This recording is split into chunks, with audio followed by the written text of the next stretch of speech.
Okay. So I have a message from Chair Waddy. She's about 2 minutes behind. Good afternoon. I'm just checking my audio. Is it okay? Yeah. Thanks. It looks like Chair Waddy will be with us. We can give her a couple more minutes. She'll be in the meeting.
Well, everyone is here, so I will defer to the chair, but I think we can probably go ahead and get started. All right, great. Just give me 1 second as I switch my day job things off my screen and pull up our agenda here for today so we can get this hearing started. But with that, it is 4 o'clock and we can go ahead and call this September 1st Albany Planning and Zoning Commission meeting to order. With that, can we have roll call? Yes. Commissioner McLeod? Here. Commissioner Moman? Here. Commissioner Pilch? Here. And Chair Waddy? Here. All right. Sorry, some technical difficulties here. Let me pull up.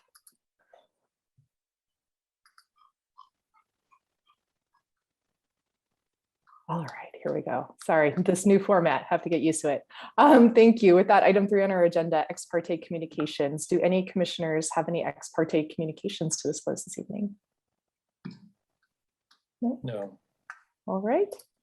Seeing none, we will go ahead and move on to item 4 on our agenda, which is the consent calendar. The consent calendar items are considered to be routine and will be enacted by one motion. By approval of the consent calendar, staff recommendations will be adopted unless otherwise modified by the commission. There will be no separate discussion on these items unless a member of the commission or of the public chooses to remove them from the consent calendar. We do have 2 items, which are both meeting minutes. First up, subsection A, Planning and Zoning Commission meeting minutes from July 28th, and the commission meeting minutes from August 4th. Do any members of the commission wish to pull either of these items off the consent calendar? Okay, seeing none.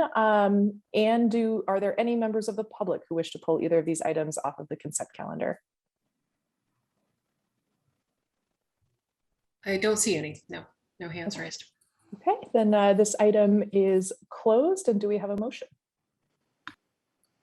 We'll move approval of the minutes of the minutes of July 28th and August 4th.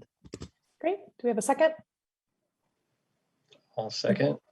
Okay, Commissioner McLeod with a second. Then on that vote, Commissioner Moman. Yes. Commissioner McLeod. Yes. Commissioner Pilch. Yes. I vote yes as well. That passes 4-0 with Commissioner Donaldson absent today. That takes us on to item 5 on our agenda, announcements, of which there are none.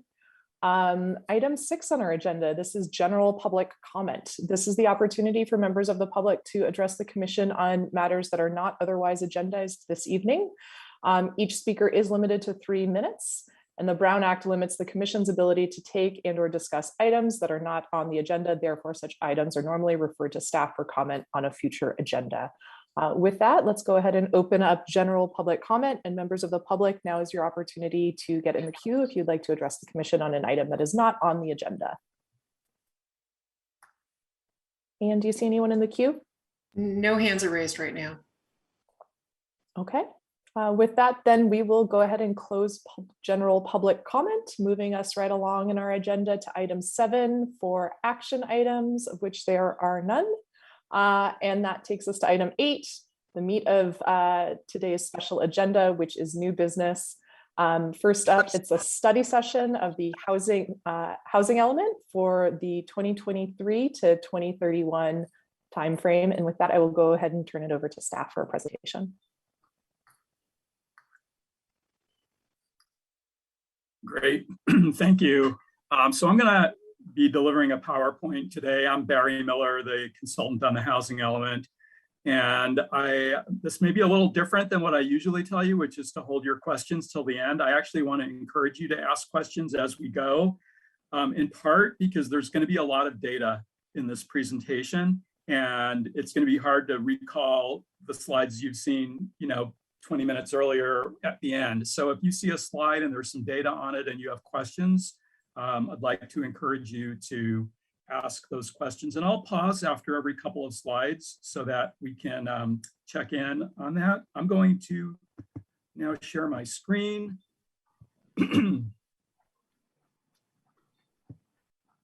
Okay, can everyone see this all right? Yes. Yes. Thank you. So we're going to jump right in. In terms of where we are with the housing element process, again, we're several months into updating the Albany housing element. This is a required process under state law. We have to take the 2015 to 2023 housing element and move it forward to 2023 to 2031. So this is a process that every city and county in the Bay Area is going through right now. We've been given an assignment of a certain number of housing units we need to plan for. There'll be more on that later in this presentation.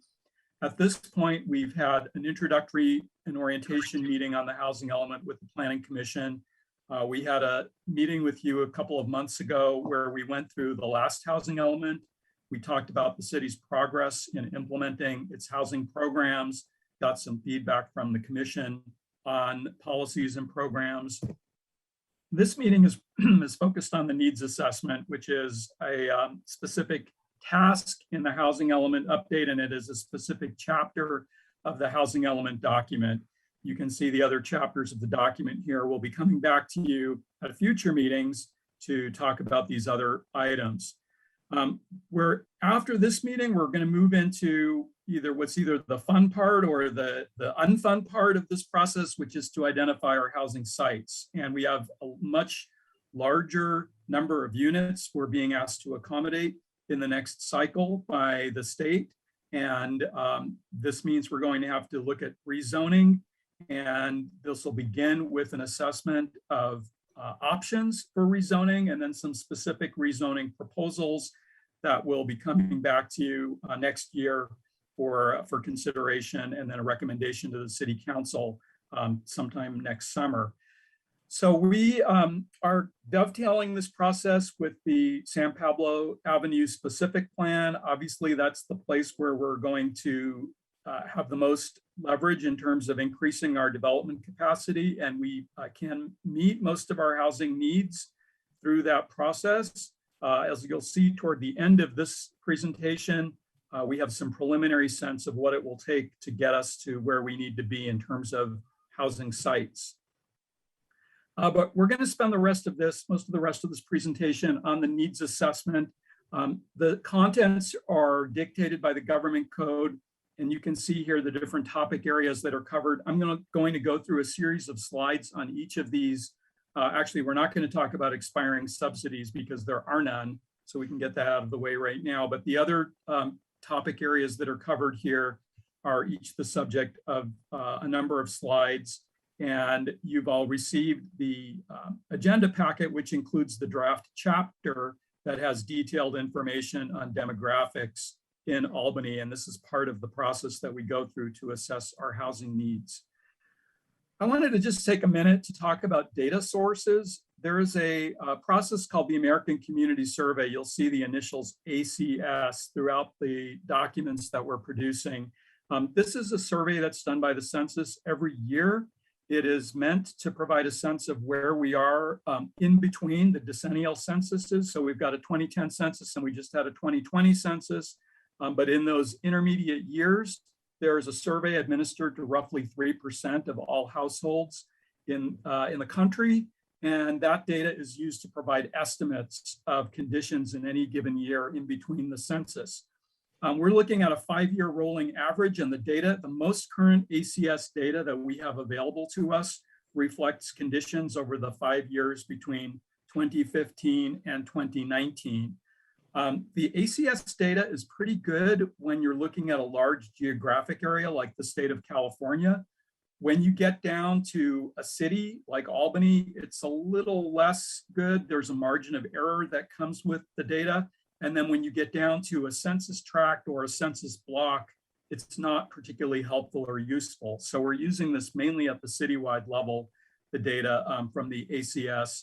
I wanted to point out that ACS data, although it says 2015 to 2019, it actually was published in December 2020. So it is the most current data we have from the ACS. The 2020 census, which reflects April 2020, we've been getting just a couple of very early releases in August, just actually about 2-3 weeks ago, there was a release of data on population, households, ethnicity and race and housing units. That is the only data we have right now from the most current 2020 census, and we're using it to the extent that we can in this document. So you'll see references to that. In addition, the Association of Bay Area Governments has given each city in the Bay Area about 75 Excel spreadsheets saying this data has been pre-approved by HCD. It is basically the ACS data. We've taken it and we've used it where feasible, but we've checked it. And we're in a couple of cases, we've had to update it because it was not as current as what we have through some other sources.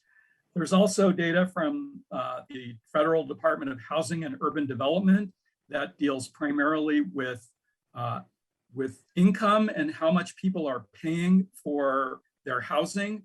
And that data is referenced in this assessment.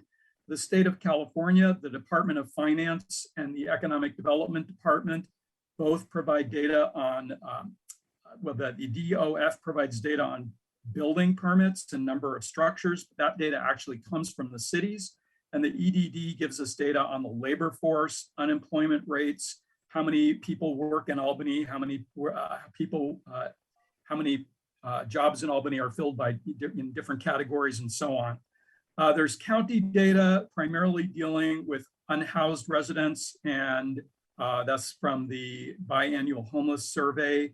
And then City of Albany data, things like building permits and valuation. We've also referenced private sources in the housing element like Zillow, online data from hot pads, even Craigslist data is referenced in a couple of cases because we're looking at market rents and market costs for housing in the community.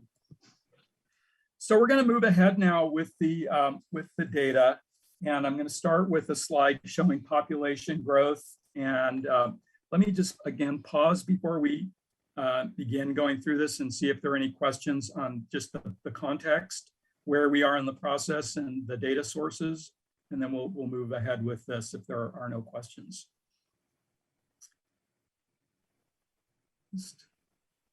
Okay, I'm going to keep going. Oh, I see Commissioner Pilch has a raised hand. Yeah, just a really quick. Yeah, thanks. A really quick question. I noticed you in the staff report or the what was in our packet was a reference to Hotpad, which you just mentioned right now, and Craigslist. I hadn't heard of Hotpad. Do you have any sense for the percentage of properties that are listed on Hotpad versus Craigslist versus other sources, such as even newspapers? I don't know if people even do that anymore, and or where people actually go to find rental properties. Do you have any idea of the proportion of usage of those sources? There probably is data like that out there. I don't happen to have it. I know Hotpads was what was referenced in the last housing element, and so we went back to the same data source. I will say that I checked the data against other online rental sources, and it was pretty consistent. So the number of listings was pretty consistent. Craigslist, I think, is more for, we have a room for rent in our house and that kind of thing, than an apartment complex with vacant units. But we looked at multiple sources in almost all of the cases where we cited an online source, just to get that kind of double checking. I know with the table that I created that shows the Zillow listings, I checked that against at least one other source, and it matched up perfectly. So it was the same 33 properties that were listed. Okay, so you're using multiple sources for the data, so Right. that's great. Okay, very good. Thank you. Okay, sure. So I'm going to move into the discussion of population, and you can see here that the population was pretty flat for about 40 years in Albany. It was hovering right around 15,000 people from 1960, went up a little bit in the 90s and 2000s, and then we start to see an increase between 2000 and 2020. The new census data that was just released earlier, actually now it's late August, the census data released in August showed the city has more than 20,000 people for the first time in its history. So this is a milestone for Albany. The interesting thing about this growth, which is 9% over the 10-year period, is that the population grew without the addition of a lot of housing. And so what we're seeing are larger household sizes in the city, more people living in individual dwelling units, because although there were 1,738 more people in Albany in 2020, there were not an equivalent number of dwelling units, or what you would expect to see in terms of dwellings if household sizes stayed the same. So this, by the way, is not unusual. It's happening in other cities as well. Here you can see a comparison of Albany to surrounding cities, Berkeley, El Cerrito, and Richmond. The growth rate was pretty comparable between 2010 and 2020 in these cities. The other cities saw a little bit more housing growth than Albany did, but grew slightly more than Albany in terms of percentages, roughly 10 to 12% in Berkeley and Richmond. And again, the growth is a result primarily of increasing household size, and that's backed up from through additional slides you'll see a little bit later. This is a slide showing the age distribution of the population. The blue bars are year 2010. The green bars are, the blue bars are year 2000. The green bars are year 2010, and the sort of teal color on the right is 2019 data. I want to point out a couple of things about this data, which is that the fastest growing age cohort between 2010 and 2020 was age 65 to 74. That age cohort increased by about 68% over that 10-year period. The other fast growing age cohort was age 5 to 14.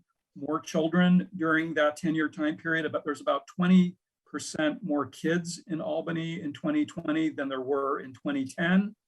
The 45 to 54s grew by about 14% during that period. There is also some wonky data here that we need to check, which is, and I think it's partly what I was mentioning earlier about the American Community Survey, showing that the number of residents in Albany who are over 75 has declined. since 2010.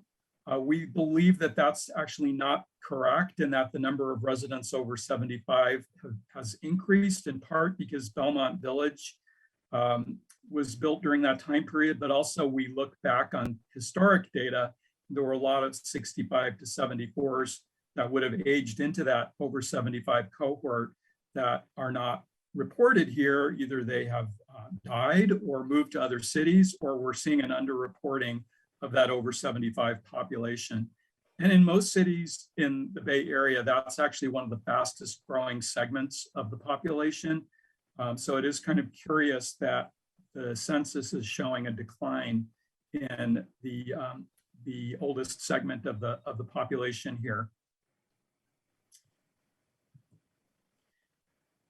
Okay, this slide shows change in race and ethnicity over the decade, and Albany is continuing to become a more diverse community. In the year 2000, there were 39% non-white residents in the city. At this point in 2020, it's 53% of the residents of Albany are non-white. The percentage of Asian and Pacific Island residents has stayed about the same over the last 10 years. The big change here is that the percent of residents who are declaring that they are more than one race has doubled since 2010. And this is something that actually the newspapers have reported in their preliminary coverage of the census, is that mixed race and multiracial population, more people are reporting that they are more than one race. I don't know if it's because they're choosing to identify differently or because the number is larger, probably a combination of both.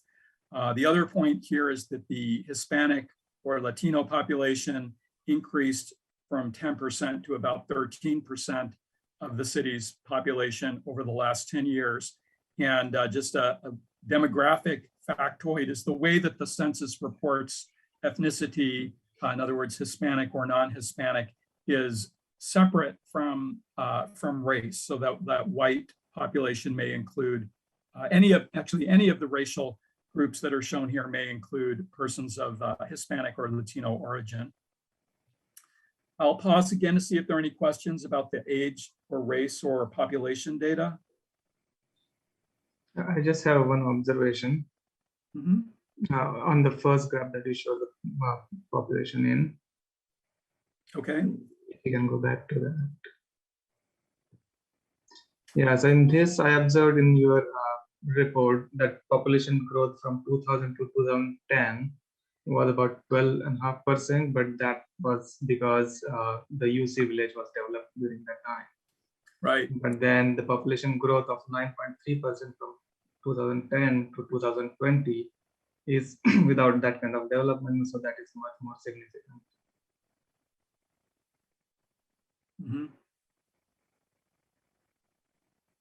Okay. Yeah, so it is kind of what I mean is it's a big trend. It's a big jump. It's a more significant jump in many respects because of what you just explained, that the UC Village development you can point to as the driver for what happened between 2000 and 2010, but we don't have a similar project or development in the last 10 years that would drive that kind of growth.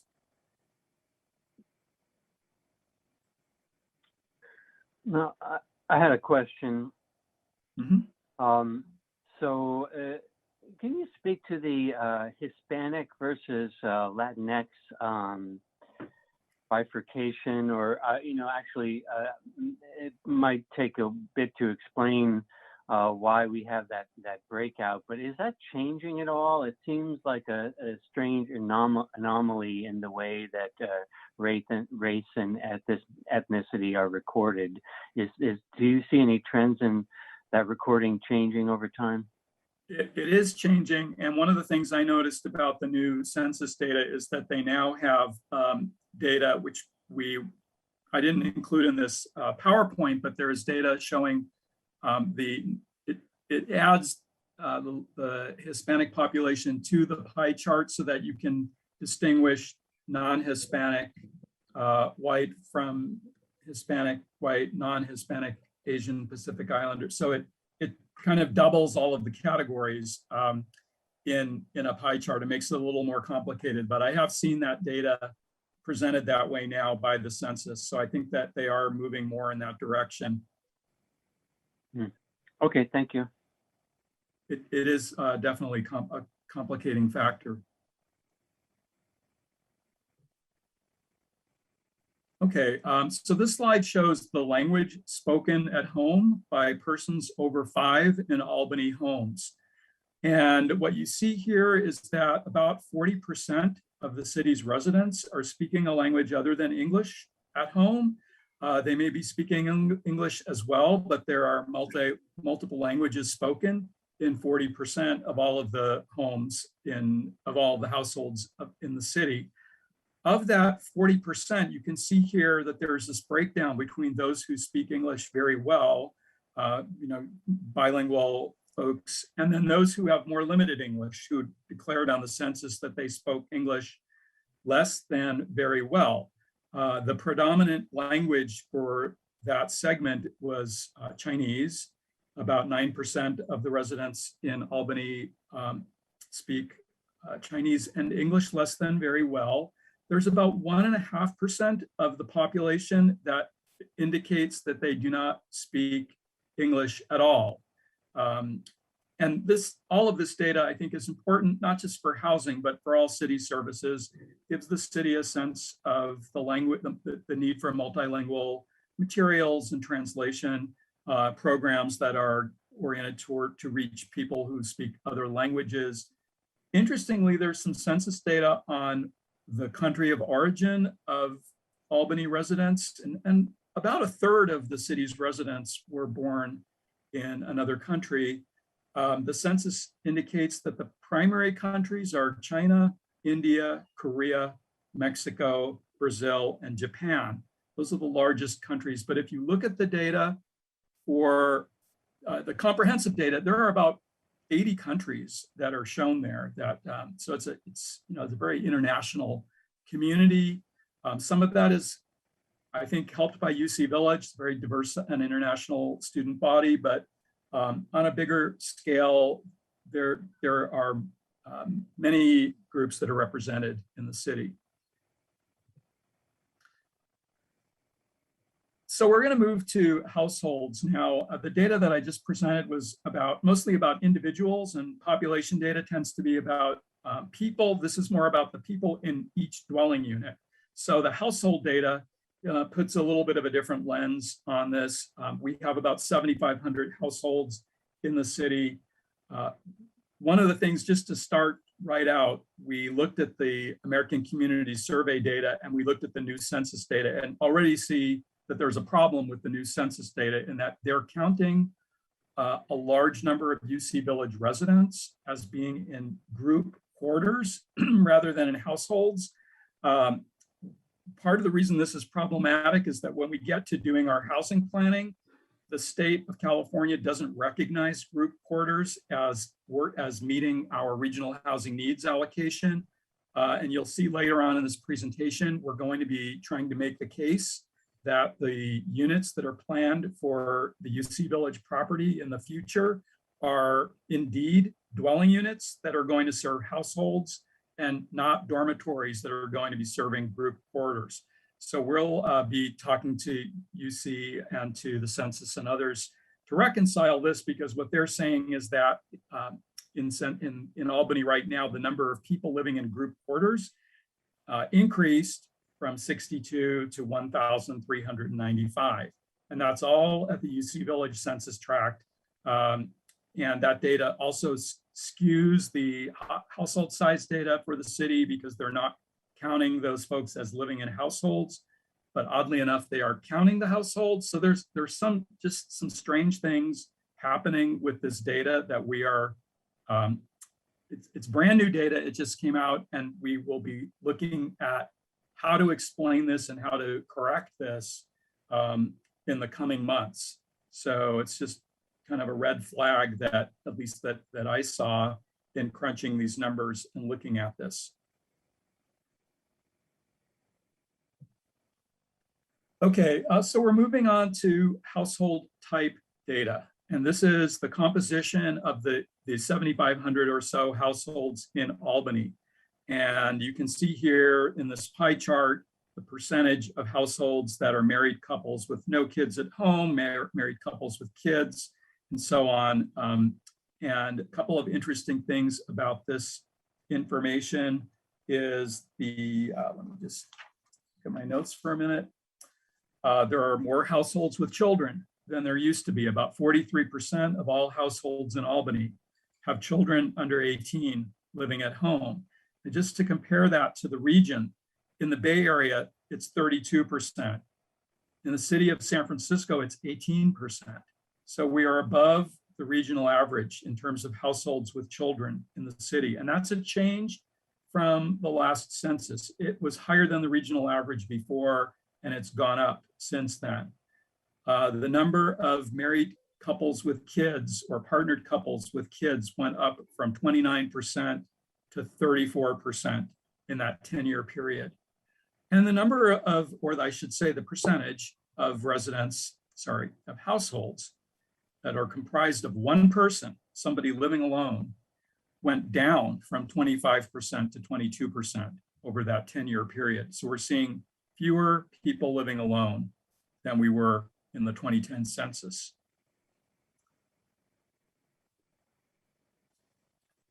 Okay, tenure refers to whether you own or rent your home. And the data that you're looking at here, the blue color are the renters and the green color are the owners. The first column is data for the city of Albany. The second column is data for Alameda County as a whole. And the third column is for the Bay Area. So the first thing you notice is the blue bar is bigger in Albany. The city has a majority renter population. And that is primarily because of UC Village. If you factor UC Village out, then it's only about 38% renter and 62% owner. But with UC Village in the mix, as part of our housing stock and household population, we have a majority renter population, and that's actually been the case for 20 years. So if you look back over the last decades, you see that renter majority has been in place for quite a while. Actually, even in the 1990s, the renters were a majority in Albany. So one of the things that this, yeah, go ahead, please. Sorry, yeah, question. Back to the group quarters thing, Yes. In relation to the difference between UC Village and the rest.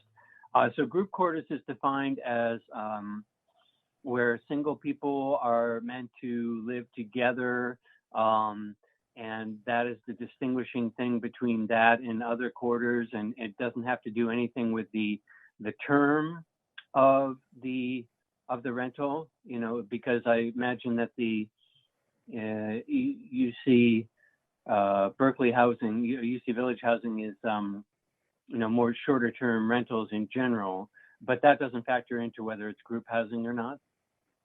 It shouldn't. It hasn't in the past. I mean, I think that's part of our argument is consistency.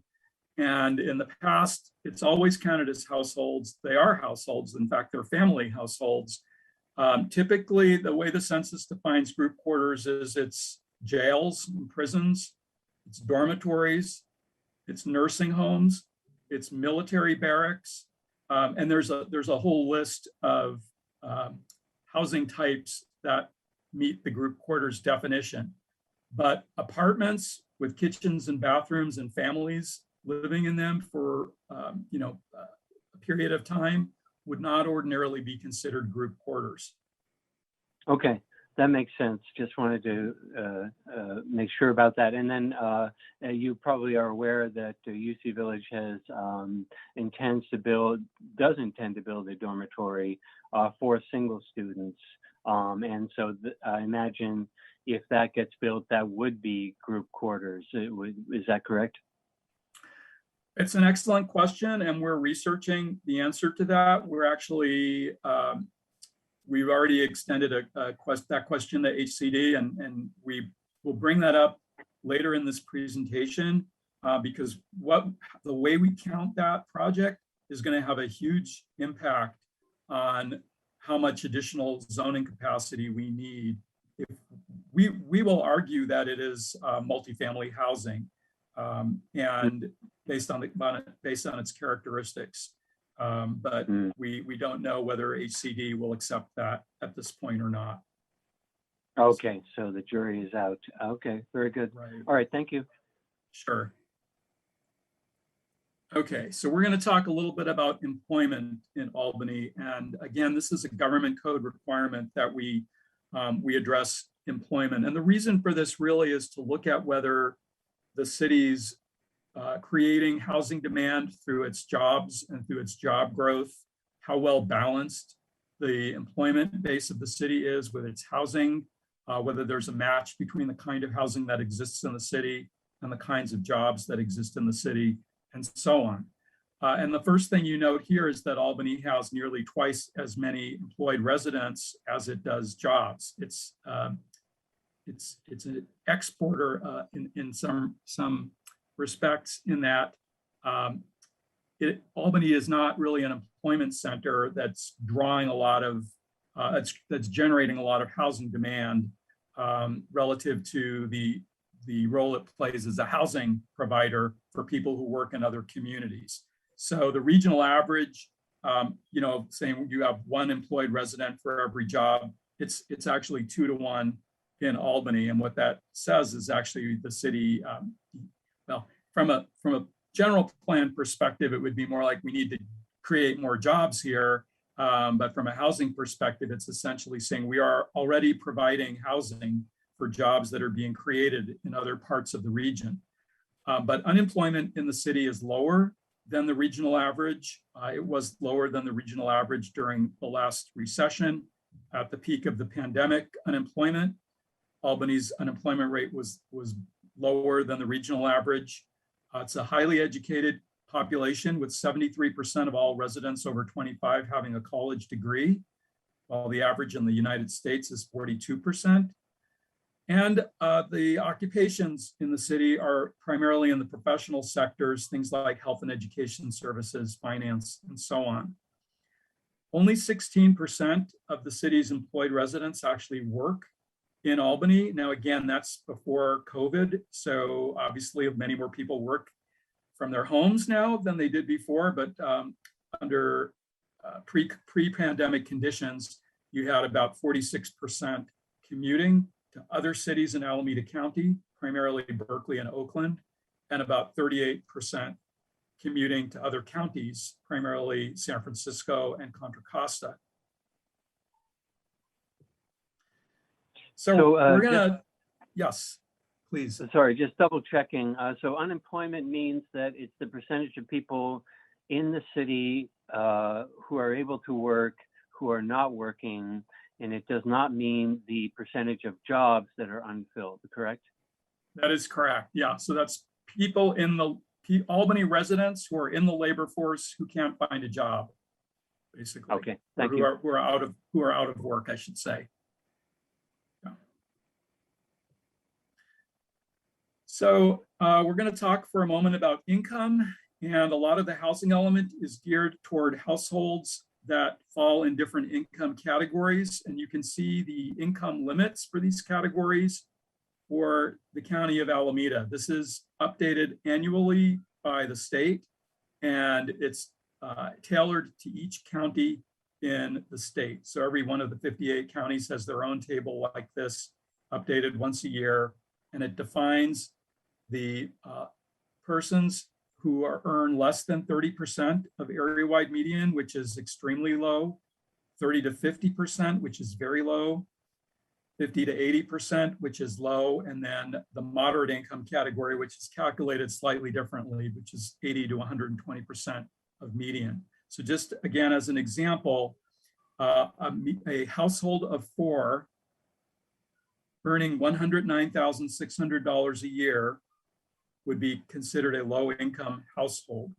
And the affordable monthly housing cost for that household, which is 30% of their income, would be $2,740 a month. So if you're earning $109,600, you're a household of 4, and you're spending $2,800 a month on rent or mortgage, then you're considered to be cost burdened or overpaying for housing. So a lot of the housing programs and a lot of the metrics that we use are how many households are paying more than whatever the affordable housing cost is for that income that they earn and the number of people in their household. Are there any questions about the income categories or the way that that works? It's going to be probably a little clearer in another slide where we actually show you the distribution of households in Albany. Okay. So this shows you in the first column the distribution for Albany households. The second column is Alameda County, and the third column is the Bay Area.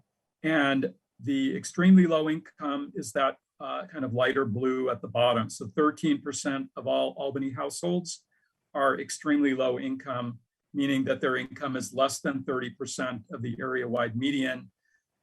You can see the percentage is not that different across the city, the county, and the Bay Area. And this is a little bit unusual for a city of Albany's size. I think what it says is that Albany is a very economically diverse city. Typically, if you looked at a community with 20,000 people, that was kind of a suburban Bay Area community, there'd be more above moderate income households, but it's, and again, a little bit of that is UC Village and a large number of students that are counted as extremely low or very low.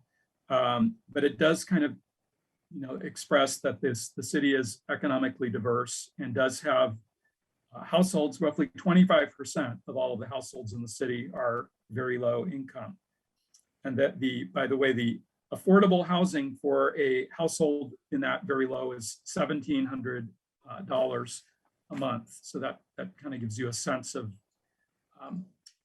the housing affordability in the community. The other thing I want to mention about this chart is that there are differences between, the census gives us data for family income and household income or non-family income. Families tend to earn more than groups of unrelated individuals in the city, and we have to take that into account when we look at our housing needs as well. So the housing needs tend to be greater for some of the smaller, some of the households that have unrelated individuals or single parents and so on. Okay, this is the percentage of income that was spent on housing by Albany renters and Albany owners. So we're, again, building on that income data that we just showed you and looking at the incidence of overpayment. So if you're a renter in Albany, about a little less than half of our renters are paying less than 30% of their incomes on housing. About 27% are paying between 30 and 50%. And then you've got a quarter of the renters in Albany that are spending more than half of their incomes on housing. That's classified as severe overpayment when you're spending more than 50% of your income on housing. It's less of a burden for homeowners in the city. About 76% are spending less than 30% of their incomes on housing. And you can see the remaining numbers here in the chart. The renters tend to skew towards the lower incomes, which is kind of intuitive. Although there actually are quite a few homeowners in the city that are spending 30, 40, 50 and upward percent of their incomes on housing in the city. This is the same data, and I promise you we're moving on to another topic after this. I think this might be kind of the densest topic that we deal with in the data analysis here. But what this shows you is the percentage of households who are overpaying by income. So this doesn't really look at whether you're a renter or an owner, but if you're an extremely low income household in Albany, in other words, your income is less than 30%, you're almost certainly going to be spending more than 30% of your income on your housing costs. In fact, what this chart is showing, and this is data for just the city of Albany, 80% of the city's extremely low income households are spending more than half of their incomes on their housing costs.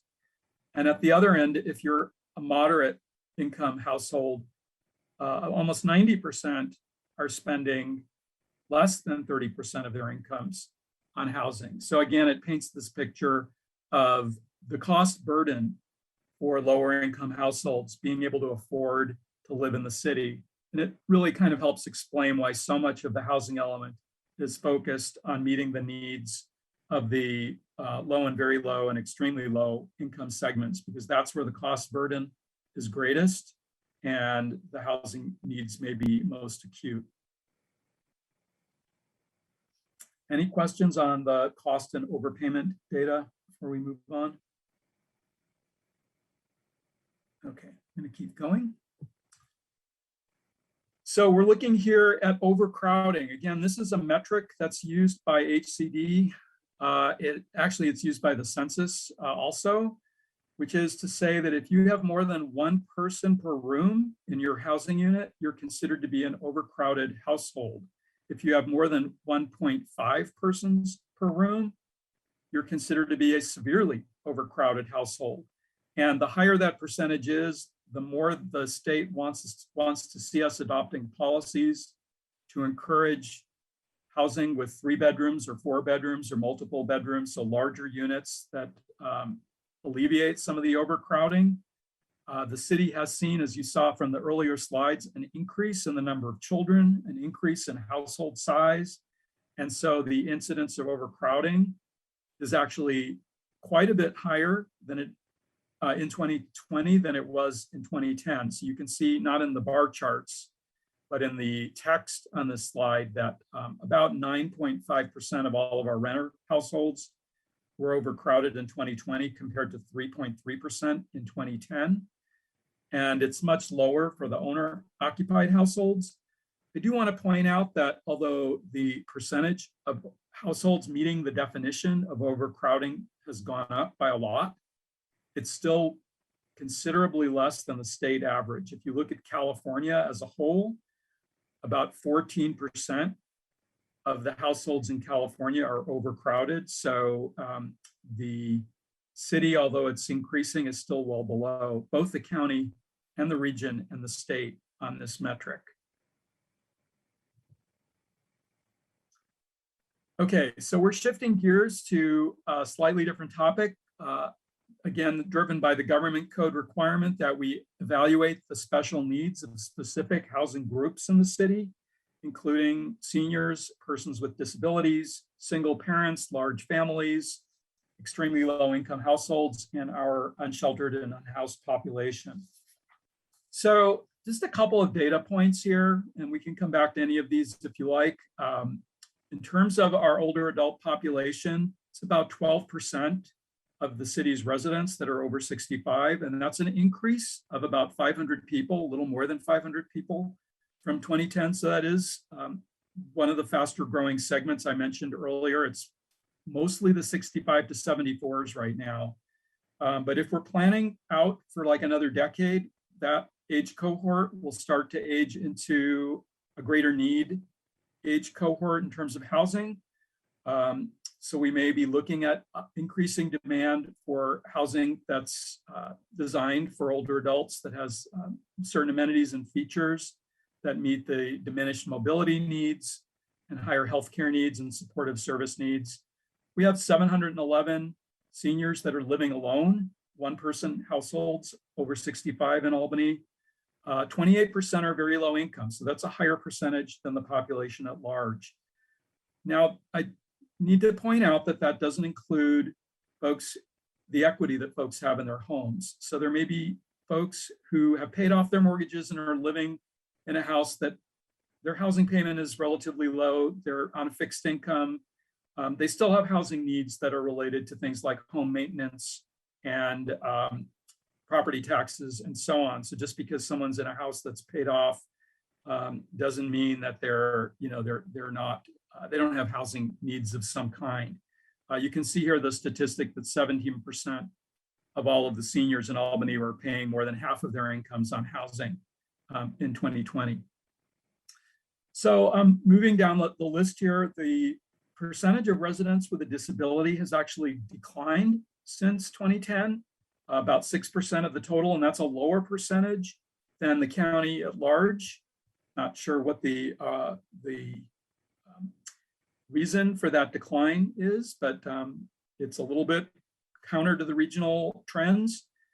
As mentioned earlier, there's been an increase in the number of large families. So just in terms of numbers, I just want to find the data point for you because I think it is important. In 2010, there were 225 families in Albany with 5 or more people. In 2020, there are 514. So it's more than doubled the number of large families. We have about the same percentage of single parent, single mom households, about the same percentage of single dad households in the city now as in 2010, and about the same percentage of extremely low income households. There's a section in the needs assessment that talks about homelessness. Interestingly, the percentage of unhoused residents in the county has more or less doubled between 2015 and 2019. And we probably have an even higher number if we had 2021 data. But the census of homeless residents was not done in 2021 due to the pandemic. So we're relying on data that's a little bit outdated. The number for Albany has decreased from 66 to 35 unhoused residents. This is based on who was counted during the one night in January 2019 that census of unhoused residents was done. And Albany is one of only 3 cities in Alameda County where that number actually went down during that 2017 to 2019 period, went up in every other city. Any questions or comments on this data before we move on? Okay, I'm gonna keep going. So we're moving into the housing stock data. And this is kind of another category of the needs assessment, is looking at not the people, but the buildings and the structures. What's our housing inventory look like? What do the prices look like? And so on. So this next section of the needs assessment starts by looking at the composition of housing by dwelling type. And you can see here, it's pretty closely split between single family and multifamily. The way the multifamily housing is classified here is in these different categories. So we have units, buildings that are 2 to 4 units, buildings that are more than 5 units, like 8U, UC Village, I called out as a separate item here. The census says that there are 25 mobile homes in Albany. I'm not sure what they're counting. I think they may be counting temporary buildings, but in any event, that's that tiny sliver that says other.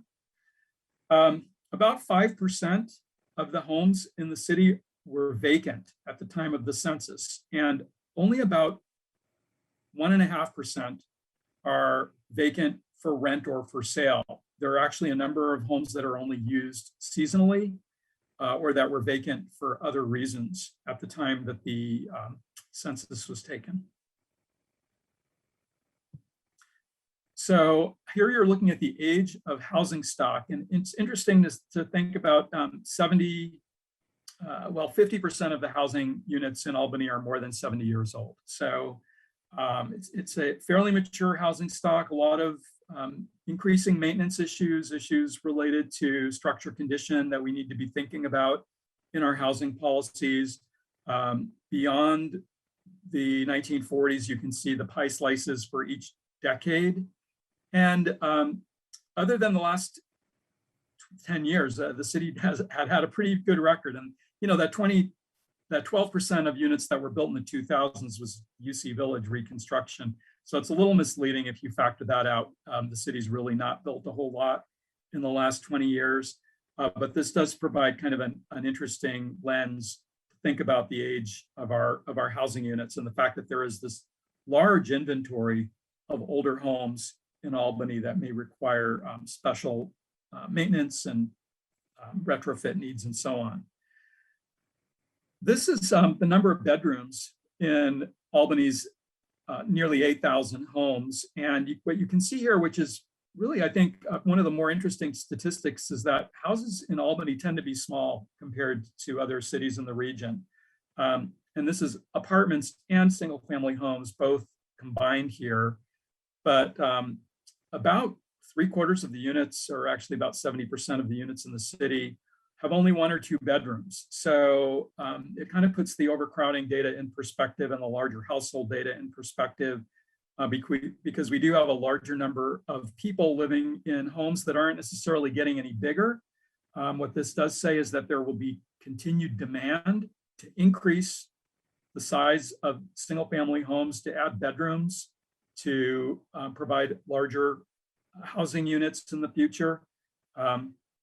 Only 9% of the housing units in Albany contain 4 or more bedrooms, and that's compared to 20% in the county of Alameda as a whole.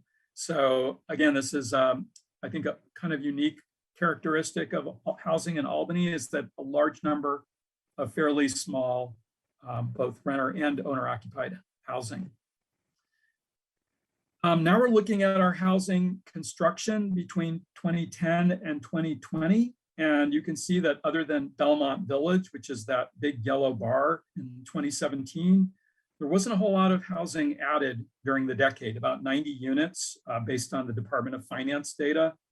And so the city did meet its housing target for above moderate income housing because of Belmont Village, but has not produced particularly the low and very low income housing that was indicated as needed in the last housing element.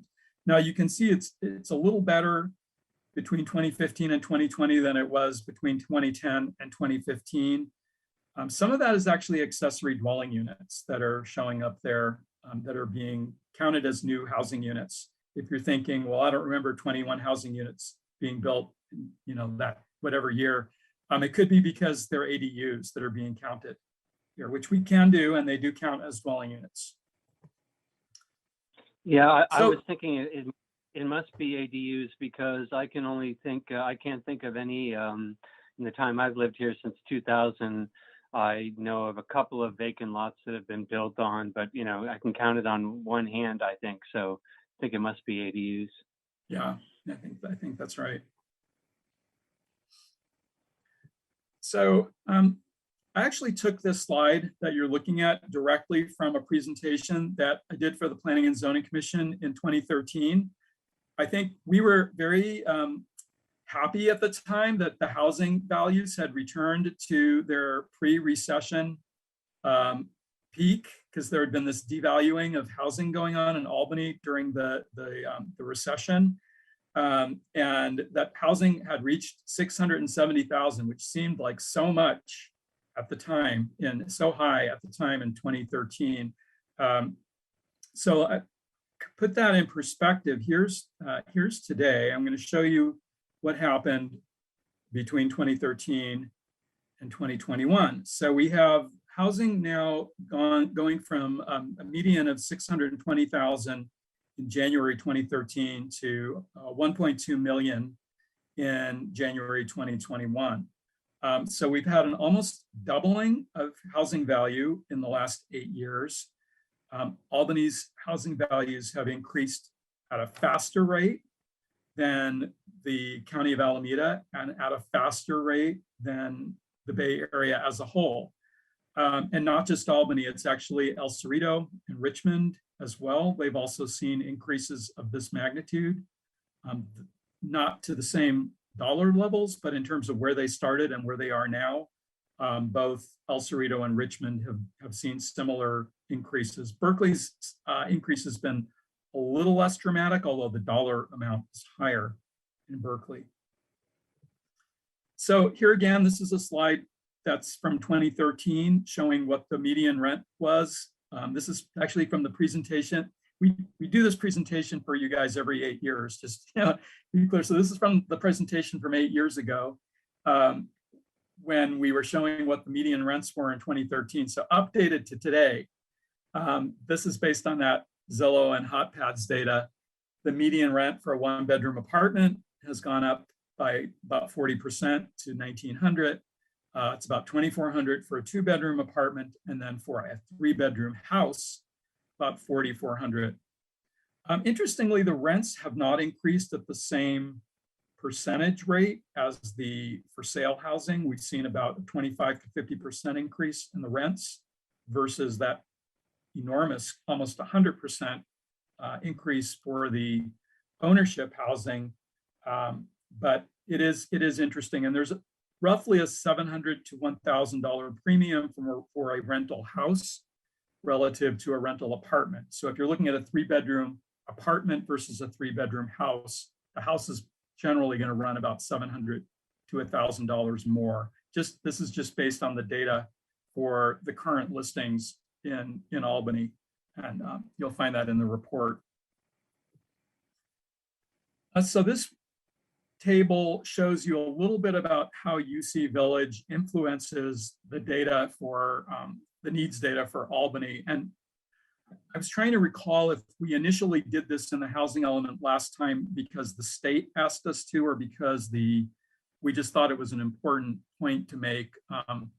I do think it's interesting that when you look at UC Village, things like median income, 44,000, for 3,000 people, that's a pretty big pull on the overall citywide median. And when you take that out, the median for the city goes from being below the regional average to above the regional average at 113,000. So you've got kind of an effect of having UC Village in the city of more households that are extremely low and very low income, but it's a little bit misleading because they may have supplemental income sources, they may have stipends, they may be paying somewhat reduced rent and so on. But you can see here the effect it has on things like median age. I mentioned the renter-owner split earlier, even things like the percent of households speaking a language other than English at home. It's more than half in UC Village. So this is kind of the key takeaways. It's summarized in the staff report and in the needs assessment. And I'll just go through these quickly. And then I've got a couple of slides on the housing sites, and then I'll stop with that. We've got about, I think, 5 or 6 more slides to go. You can see that the conclusions in bulleted form here. I think a lot of this is pretty self-evident from the data. The fact that we're growing in population without growing in housing, and what that means is more people per household, pent-up demand, more overcrowding, and a need for more family housing in the city, additional senior housing.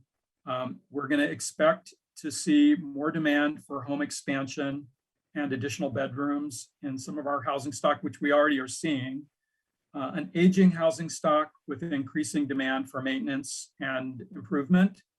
The increase in home values, I think, is driving demand or creating demand for condos and rental apartments. And it was interesting in looking at the data. The condo market in Albany has not increased at the same rate as the single family housing market. And there are still condos in places like Gateview that are under $500,000, which is actually pretty rare in Berkeley, Oakland, Albany. So I think you'll see increasing demand for condos and for rental apartments. And of course, the unaffordability of the rental stock and the ownership stock for anyone who is very low income or extremely low income, we're still going to have that gap that needs to be addressed through housing programs and construction of very low income housing in the future, housing for special needs. So the last couple of slides I mentioned, I was just going to turn to the housing needs. Actually, before I do that, I'm just going to stop here and see if there are any questions or comments before we have a couple of slides on the site, housing sites. Commissioner Momin, did you have a question? Yeah. So I have a question regarding UC Village. And it is clear from your presentation and from the report that it is kind of a different entity, and it affects our demographics heavily. It heavily skews a lot of data variables, and also is the fact that we don't have jurisdiction over UC Village and don't have any control over what kind of development occurs there. So in light of that, how do we look at that when we develop our policies and programs? If we don't have any control over what happens there, how effective our policies would be overall? or do we look at the data minus UC Village and then formulate our policies and programs? So that's a really excellent question. And it's one we've had to deal with in every housing element. And I mean, I think that the point that we make is that the families who live in UC Village are Albany residents. They contribute to the culture and life in the city, and they're part of our planning. They can help us in some respects in this process because if we have the opportunity to count those housing units as either affordable or somewhat affordable by design to at least low and moderate income households, that actually helps us in this process. And the challenge is if the state does not allow us to consider those as housing units, we end up with the, I don't want to say burden, but the responsibility for providing housing that we get no credit for, and that so it's a little bit tricky, and the answer is complicated, and it's one of the reasons that we're working with our reviewers at HCD to be able to count those units, because the city does provide services to those residents and is accommodating housing. So it's an evolving answer. Right. Yeah. And also it might also be difficult to predict the future development on that side, because we don't know what is being planned or will be planned for Right. Within that neighborhood. Right. Yep. Okay. So just to wrap up, we're going to just kind of introduce the subject or tee up the subject for a future meeting on the housing sites. And you've seen this slide before in previous presentations, which is that our regional housing needs allocation, which is the number of units that we need to plan for as determined by the Association of Bay Area Governments, has tripled from the current cycle. You can see here previously it was in the 300 range and is now about 1,100 units, and proportionally has gone up in every one of the categories. And so part of the process that we're going through and looking at how we meet our housing needs is to identify sites that can accommodate new housing that serves the needs of this quantity of households. And the number, again, 1,114 units. I'm calling this a preview because we're not going to do a deep dive into this topic just yet, but we do want to kind of set the stage for future discussions. We're planning not only for 1,114 units, but for a buffer. If we plan for exactly the number that's been assigned to us, and then one of those sites gets used for something else in the next 8 years, we've lost the opportunity to get to our number. So we have to have a buffer of units. That is, so the number we're planning for is actually a little bit higher than 1,114 in case we lose sites along the way, or we see sites developed with other units. We also, according to state law, any site that's identified as suitable for low and very low income households has to be zoned for at least 20 units per acre. That's generally not a problem in most of Albany because we have so many of our sites along San Pablo Avenue where the zoning allows for higher densities. And then if we are counting sites again from the previous housing element, they have to be zoned to allow multifamily housing with 20% affordable units without a use permit or discretionary process. So the first thing we do is we subtract projects that are in the development pipeline. And so we're basically saying we are already going to meet a portion of our housing need through projects that are either approved or in the pipeline waiting to be approved, that we think will be approved. And then we have this questionable site where the UC Village graduate student housing is proposed. Our best case scenario, it's 289 units, primarily serving low and very low income households.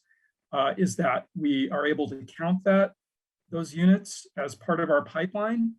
And in which case you can see here the adjusted totals. Oops, sorry, I moved on to the next slide too soon. 112 units remaining for low and very low if we are able to count that, and 401 if we're not able to count that. And then the moderate and above moderate would be 430 units remaining. That's after we subtract out our development that's in the pipeline.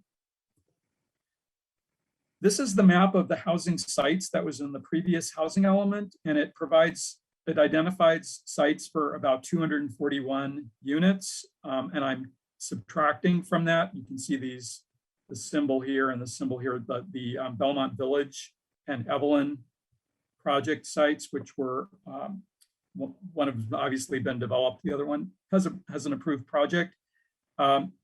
And just some notes about what was counted last time. We did not count anything in UC Village last time. We did not count the Solano Avenue Safeway, which is a potential site this time. We did not count the vacant site on Albany Hill that's on Pierce Street, south of the Gateview. That's the 11 acres referred to here. And we had a fairly conservative assumption about accessory dwelling units, that we would produce only 4 per year. So we're going to be more aggressive in our next element about how many accessory dwelling units are presumed. At this point, we're looking at a shortfall at best of 265 units, in worst case about 550 units. This is the gap between where we are right now with our housing element sites and what we need to demonstrate to the state are available. And we'll be looking at closing that gap through this list of strategies that are shown here. First is increasing the allowable height of buildings on San Pablo Avenue by 1 to 2 stories before density bonuses. And that's what you guys have been meeting about with the San Pablo Avenue specific plan. Our process is dovetailing with that process at this point. So we'll be working to come up with alternatives and solutions that make sure that what comes out of that specific plan is consistent with where we need to go for the housing element.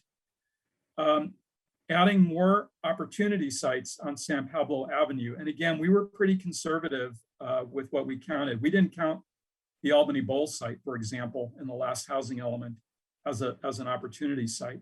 There are definitely some sites on San Pablo Avenue that we're going to count this time around that we didn't count last time.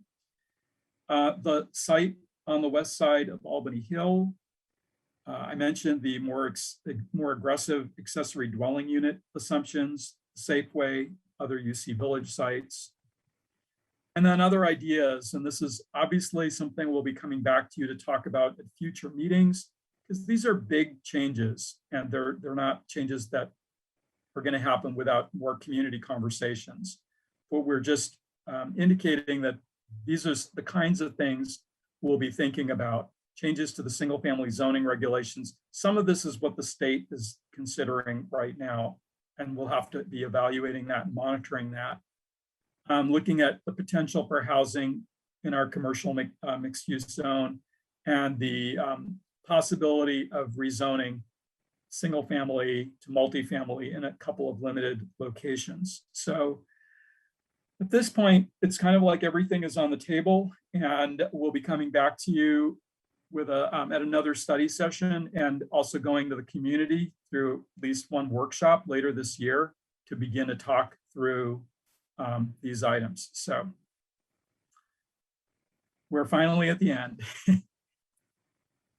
And with that, I'm going to just turn it back to the chair.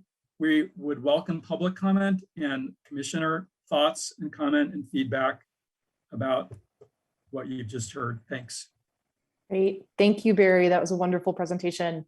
It looks like we've got 2 hands raised. So why don't we go ahead and start with Commissioner Pilch?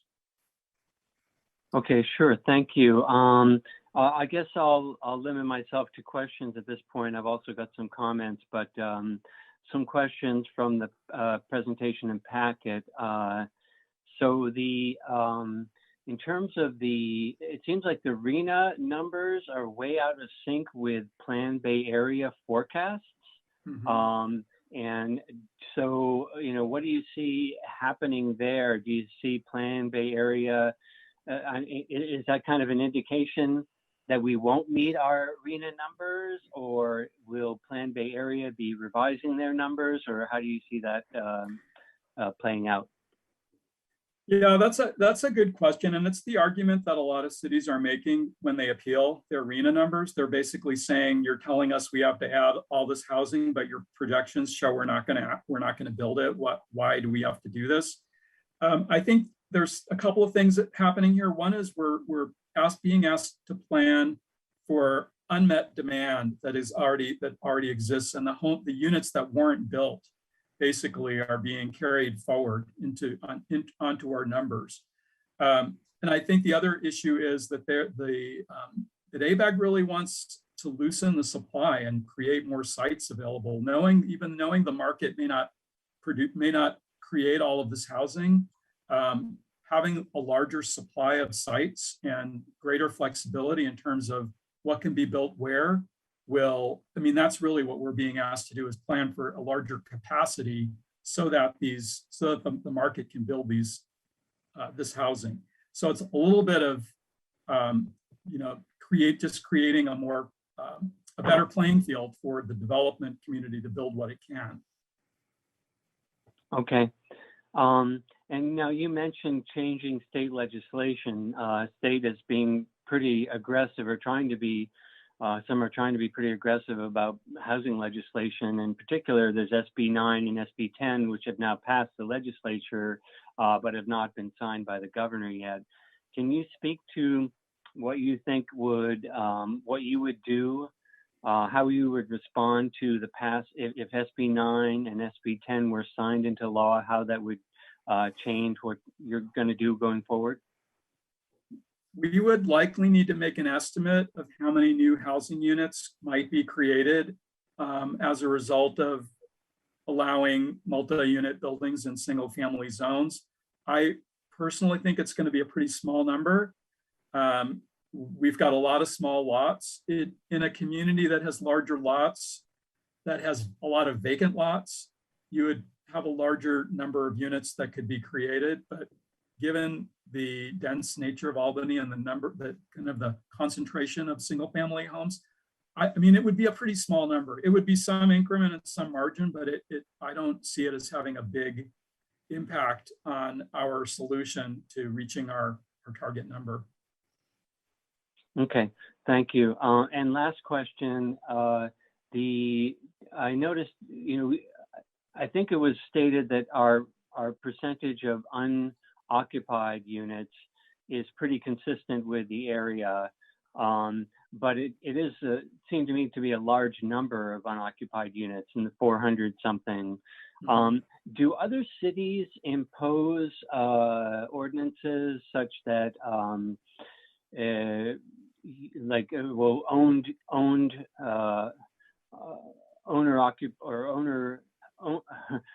single-family homes must be occupied, or else there's a penalty, or rental units must be rented, or is there a penalty? Is that a strategy that other cities use? Yeah, that's another really good question. That would be a vacancy tax, and I know there are cities that have those. I'm not sure it's that common in California. I think that's something we can research, just to find out, whether that's something that might be put out there for discussion. Okay, thank you. Great. Commissioner Momin. Yeah, I have a question on your last slide. You mentioned that we will be more aggressive and identify some more sites along San Pablo Avenue. But there is also a requirement that the opportunity sites must be at least half an acre, right? And so do we have that inventory available that would fit that requirement on San Pablo Avenue? Yeah, so we're developing that inventory now.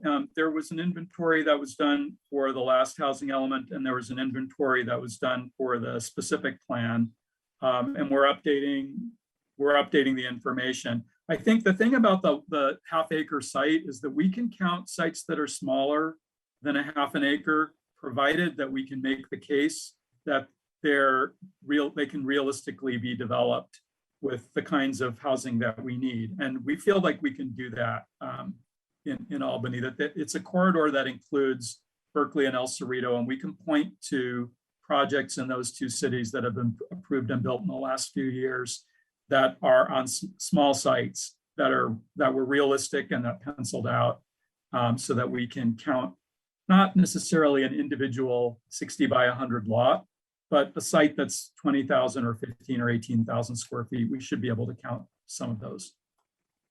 Okay, and then you also mentioned that we will propose FAR increase along the corridor, or height increase. Height. And so, right, yeah, and we are at certain stage of developing those development standards for San Pablo Avenue specific plan. Right. So how are we coordinating that in terms of time? Because for housing element, we are like really at the earlier stage, and so we might have to expedite the opportunity sites identification, and really work out the numbers and constraints and things like that, and then go to specific plan development standards. So is that being coordinated? It is. I've been out in the virtual audience at every one of those specific plan meetings, sort of tracking how it's going, and we're all working together on our processes, so that when you guys had that conversation about increasing the base heights and not relying solely on the density bonus to allow for increased heights, that was an important determination and consideration, because the state actually won't allow us to assume that everything is going to be built with a density bonus. They have told us that you can't count those bonus units because you don't know for sure that you're going to get them, but you can count an additional story of height if you increase the height from 35 to 45. And so we are, our team, we're all working together to make sure that we're moving toward the same outcomes, where we need to be with the housing element. Okay. And so with that, at least I was not clear about, because all of the properties along San Pablo Avenue are commercial San Pablo overlay, I think. And so it has FAR in terms of residential as well as commercial. And so commercial FAR is, I think, 0.95 and residential is 2.75 or something. Mm-hmm. And so there is no clarity, like if a building develops only residential, would the developer be permitted to use commercial FAR for residential development? So would the overall FAR be 3.2 or 3.6 something? And so I think we need to make it clear. If it is not, then we may have to make it convertible, and so that we would know for sure like how much the site development potential each site have. And so that might be part of the resume process if it is not clear in zoning code.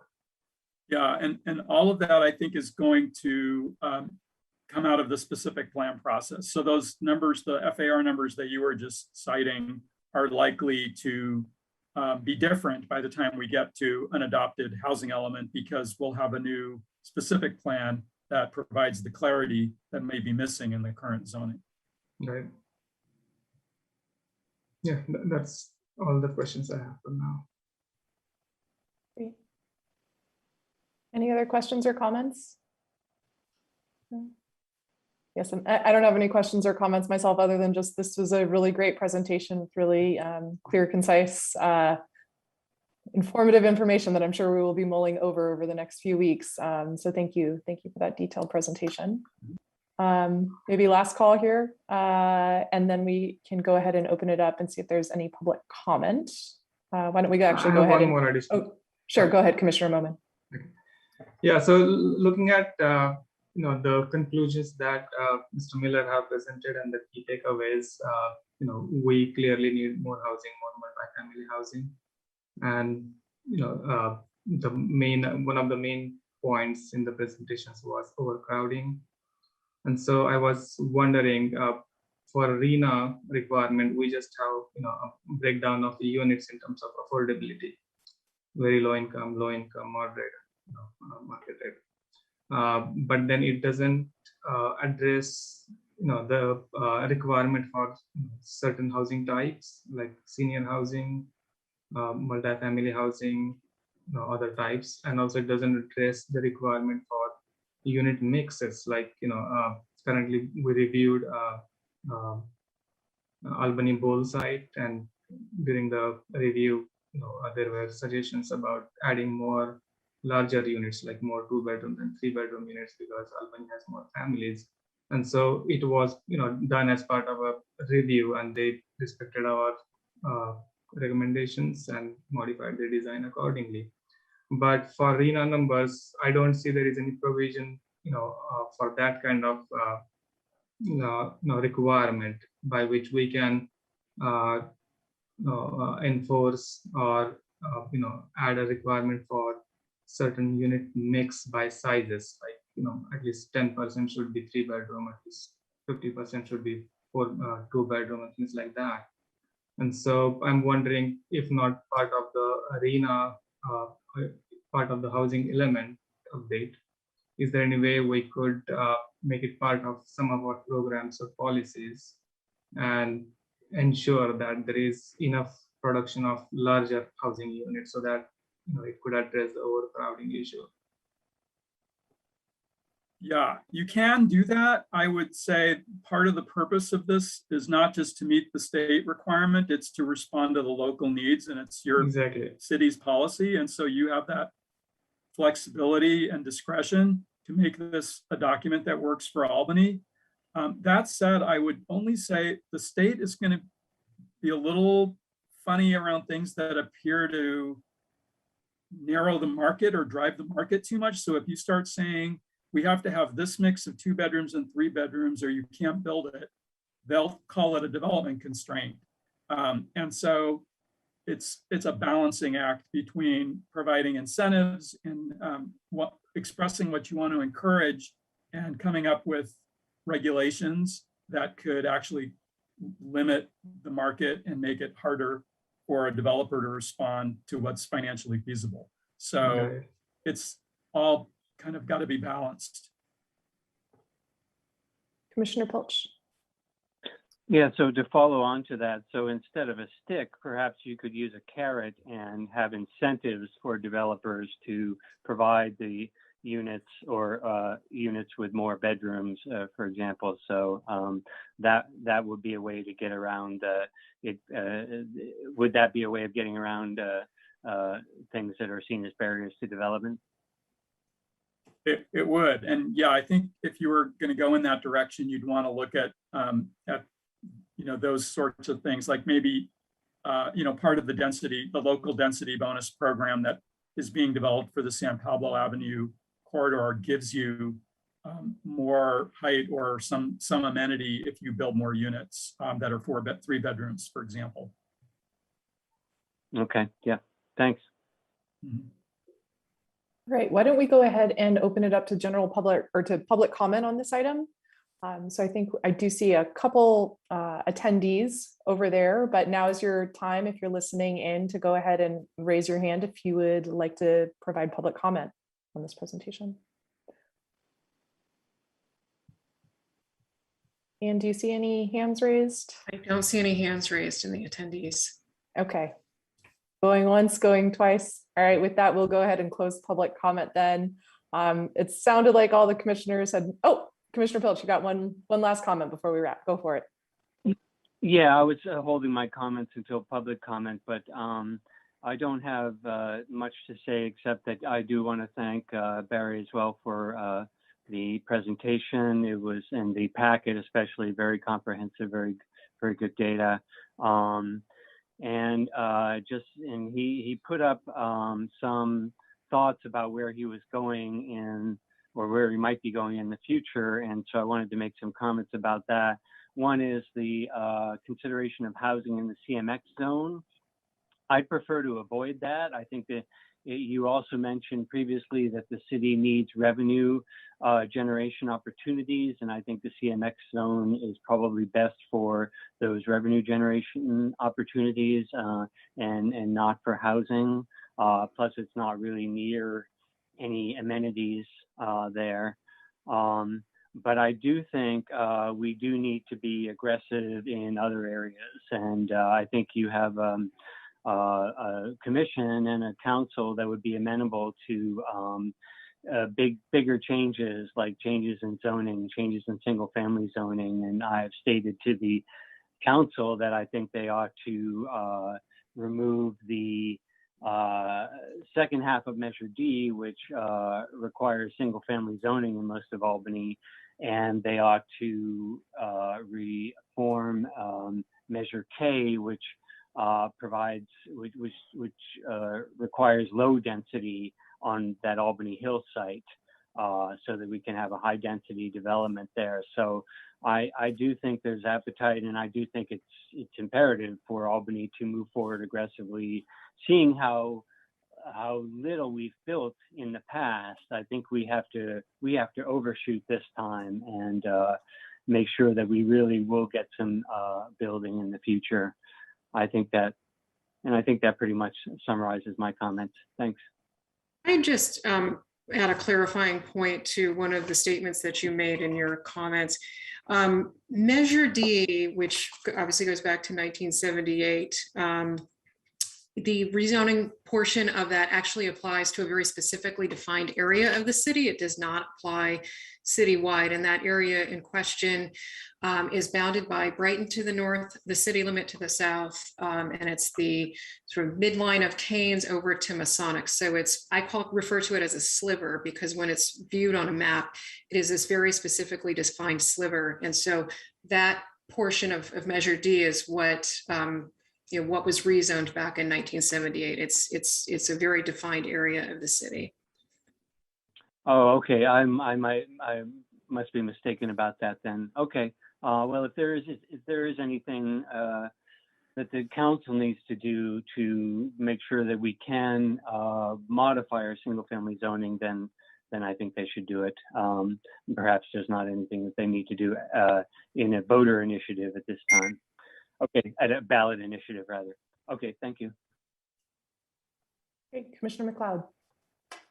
Yeah, I'd just like to echo everyone else's statements about how great a presentation it was. Very clear, very informative, very helpful going forward. So thank you very much for that. Yeah, I'd like to echo a few of the other comments as well. I think we should be looking at upzoning not just San Pablo Avenue, but taking a serious look at other corridors like the Solano corridor, areas around Brighton, areas closer to the BART station certainly could be upzoned. I'm just struck by how it's just harder and harder for young people to move here, and harder for people on, doing, jobs as clerks or whatever, or even nurses. It's harder and harder to live here. Teachers, it's harder to live here. So increasing our housing mix, I think, is certainly desirable and helpful. I mean, I've heard a lot of comments from parents in Albany. It's like, my kids can't afford to live here and maybe never will. So unless we make changes and do things differently than we have in the past, then, we can't expect this kind of mix to improve or give opportunities to new residents that are younger, starting out in their careers or with their families. I certainly, support having our San Paulo specific plan effort dovetail with our housing element. I certainly support raising our height limits quite a bit on San Pablo to help meet our housing element, make it consistent with our housing element, and other factors such as eliminating the FAR on San Pablo Avenue, things like that. And I do support also reforming Measure K. We had that one project that came to us a few years ago that was pretty awful, I thought. If we could reform Measure K to allow higher density development at the bottom of the hill and leaving a lot of open space at the top of the hill, I think that would be a great thing for the city, you know, and help us meet our housing element. But I would support trying to preserve a lot of that habitat for the monarchs above that, on the upper part of that Pierce Street site. You know, and then Measure D may be superseded or will be superseded by SB 9 if it does get signed into law.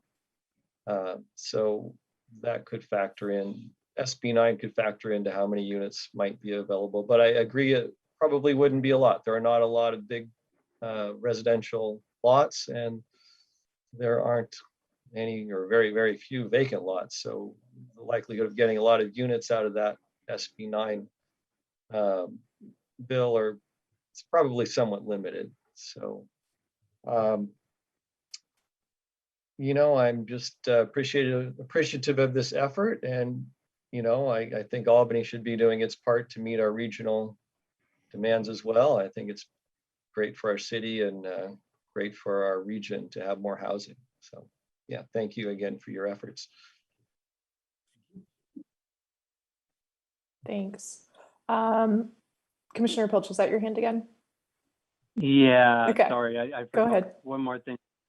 Thank you. I forgot one more thing that I wanted to say which is that, you know, I think there is support generally for making sure that we have, or making sure that we incentivize building housing with, you know, enough bedrooms for families. And also it seems like if there's so much demand for the single family housing for ownership, much more than renter, that we ought to incentivize the building of condos as well on sites, which will allow people who want to do that purchase, who want to purchase and who want to, you know, perhaps you know, create generational wealth, that we're allowed to do that. I don't know what the mechanism would be to incentivize condos over rental units, but it seems like that would be called for. That's it. Thank you. Great, thanks. And I know we have closed public comment, but it does look like there is now one hand raised in the attendees list. And if you can verify that. And if that is the case, if folks don't mind, why don't we go ahead and open up public comment and just let the one member of the public who raised their hand go ahead and speak? Sure. Yeah, we have one speaker, Margie Marks. I see her. You're on.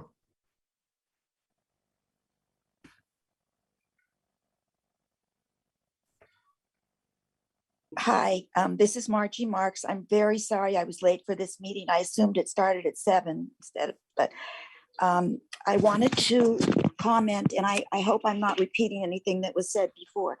I wanted to comment on the housing element. On page 6-10 of the present housing element, it talks about inclusionary zoning. It says continue implementation of inclusionary housing program, which requires 15% of proposed units in for sale projects with 7 units or more to be made affordable to low income household. And I would really like you to look at this, and I would like you to raise the amount above 15%. In Amsterdam, I heard this on NPR, I don't know if it's reliable or not, they have moved to 75% in new buildings will be below market rate rents. I would really like to see Albany go after this. On the same page, it describes there's a little problem with how they're doing this. 15%. If someone's building, it talks about that people would build a 4-unit building, but they don't. They only build a 3-unit building, so they don't have to make one that is a below market rate. And it talks in that paragraph, so I'd like you to look at it, about changing the city's ordinance so that there's not a loophole in it like that. So I would really like you to look at making more inclusionary zoning in Albany, raising the amount.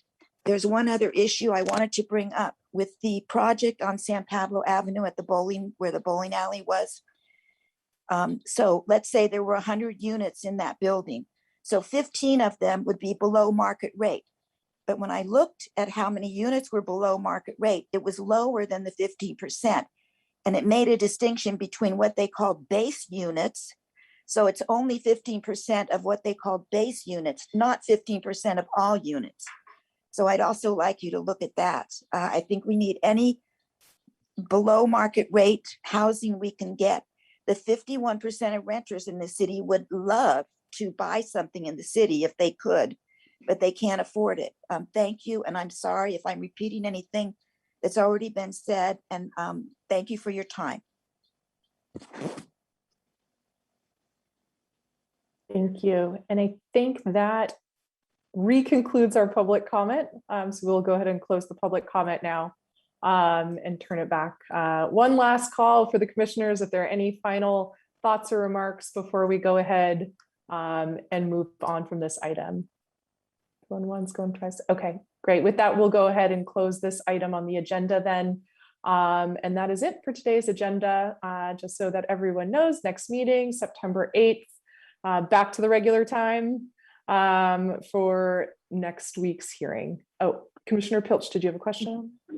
Well, just the fact that I will not be available for the next meeting.